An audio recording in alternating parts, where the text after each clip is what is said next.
St. Leonard's Church in Wigginton, Staffordshire has evolved significantly, with key architectural contributions from J.T. Parkinson's. For early modifications, William Dyce for Batek Reviver editions, and the Douglas Feast Partnership for restoration after a major fire, making it a layered design rather than a single architect's work. Early work. Parts of the church date back to the 14th century, with gaved windows and a south chapel from the 15th century.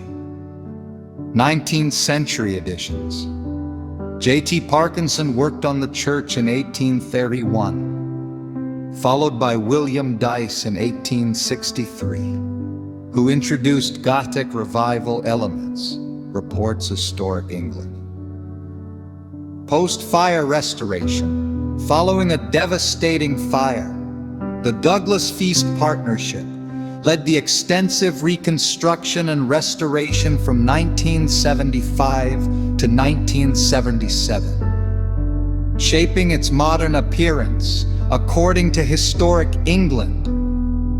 St. Leonard's Church in Wigginton, Staffordshire, does not have a single recorded architect for its original construction, as it was rebuilt and expanded in several stages. 1777 rebuild. The church was largely rebuilt in 1777 on the site of a medieval chapel of ease. The specific architect for this Georgian red brick nave is not typically named in historical records. 1861, 1862 alterations. The chancel and vestry were designed by Nicholas Joyce of Burton-upon-Trent. Other additions. A north aisle was added in 1830, and further work was completed in 1901. The church also features stained glass windows on the south side, designed by the prominent Victorian artist C.E. Kemper.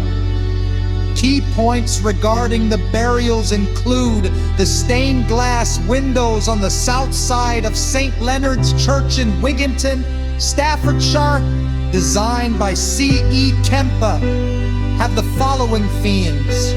Southwest window depicts Saints Luke and John. Small southeast window depicts Mary and Jesus.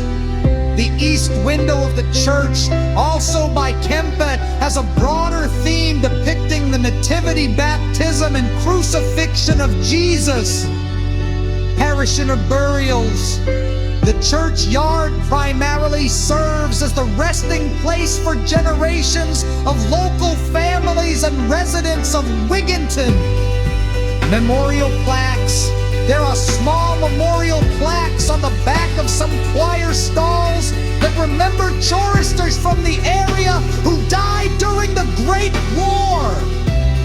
General records. Due to the age of the church and changes over time, many of the older grave markers inside the church have been removed, and stones in the grassed area are likely not in their original positions, making specific notable individuals hard to pinpoint without detailed parish records. Distinction from Wigginton Road Cemetery.